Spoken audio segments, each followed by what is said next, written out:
देखो मान लो जैसे हमें ये क्वेश्चन करना है इंटीग्रल -1 to 2 है ना mod of x into x minus 3 और dx।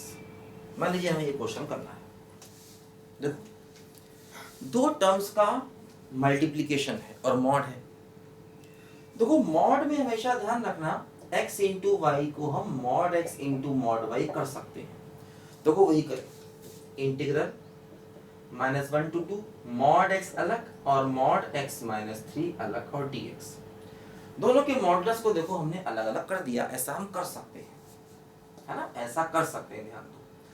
अब देखो जैसे ये मॉडुलस अपनी वैल्यू 0 पर बदलेगा, भाई मॉड ऑफ x है तो मॉड ऑफ x की डेफिनेशन x अगर x पॉजिटिव और माइनस x अगर x नेगेटिव। दूसरा देखो क्या है, दूसरा है मॉड ऑफ x माइनस 3, इसकी वैल्यू हो जाएगी x माइनस 3 अगर x 3 से बड़ा और अगर x 3 से छोटा तो 3 माइनस x, है ना। ये मॉड में मैंने बताई आपको डेफिनेशन सारी, इनको याद रखो, है ना। भूल गए हो तो मॉडुलस को उठा करके एक बार फंक्शन को फिर से पढ़ो, मेरे वीडियो को रिवाइज करो, है ना, बहुत जरूरी है। मैं पूरा फंक्शन यहाँ मजबूरी है रिवाइज नहीं करा सकता, ठीक है। देखो ध्यान दो, अब जैसे -1 से 2 तक जाना है तो ये मॉडुलस अपनी वैल्यू बदल रहा है, कहाँ बोलो 0 पर, और ये बदल रहा है कहाँ पर बोलो 3 पर। तो देखो जैसे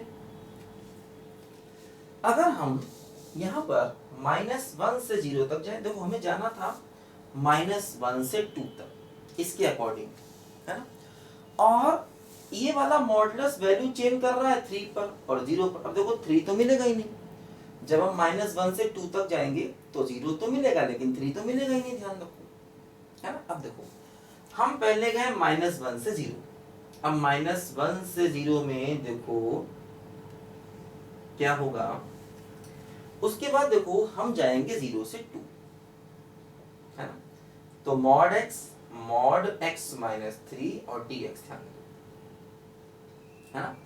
पहले हम गए -1 से 0 और फिर जाएंगे 0 से लेकर 2 तक। अब देखो जब हम -1 से 0 में जाएंगे मतलब हम 0 के पीछे हैं, इसकी वैल्यू -x हो जाएगी। देखो -1 से 0 में इसकी वैल्यू हो जाएगी -x, और देखो इसकी वैल्यू क्या होगी, देखो अभी हम 0 के पीछे चल रहे हैं तो अगर x 3 से कम है तो इसकी वैल्यू 3 माइनस x, देखो इसकी वैल्यू हो गई है 3 माइनस x, क्योंकि देखो -1 से 0 का मतलब हम 3 के पीछे चल रहे हैं, और अगर हम 3 के पीछे चलेंगे तो वैल्यू 3 माइनस x। अब देखो यहाँ पर 0 से 2 में क्या होगा, अब हम 0 के आगे आ गए, 0 के आगे आ गए तो मॉड x की देखो वैल्यू x हो गई, है ना।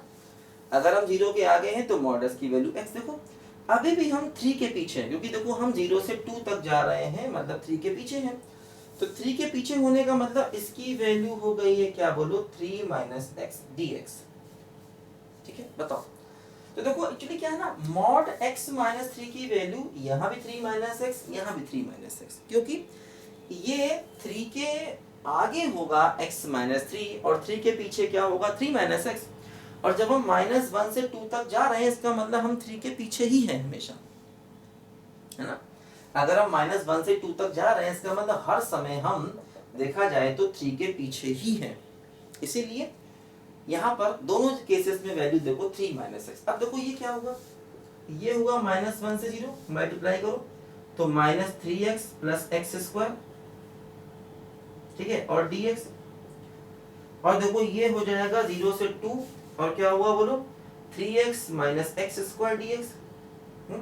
अब आगे हम कर लेंगे, बोलो पहले इंटीग्रेट करना है फिर upper limit minus lower limit, हमेशा कर दे। देखो अच्छा बोलो कर पाएंगे ना, कर देते हैं। देखो ये है ना, ये क्या है देखो -3 और x का इंटीग्रेशन x स्क्वायर बाई 2, फिर देखो x स्क्वायर का इंटीग्रेशन x क्यूब बाई 3, ये -1 से 0, इस पे आ जाओ, ये क्या है बोलो 3, x का integration x square by 2, x square का इंटीग्रेशन x क्यूब बाई 3, और देखो 0 से 2।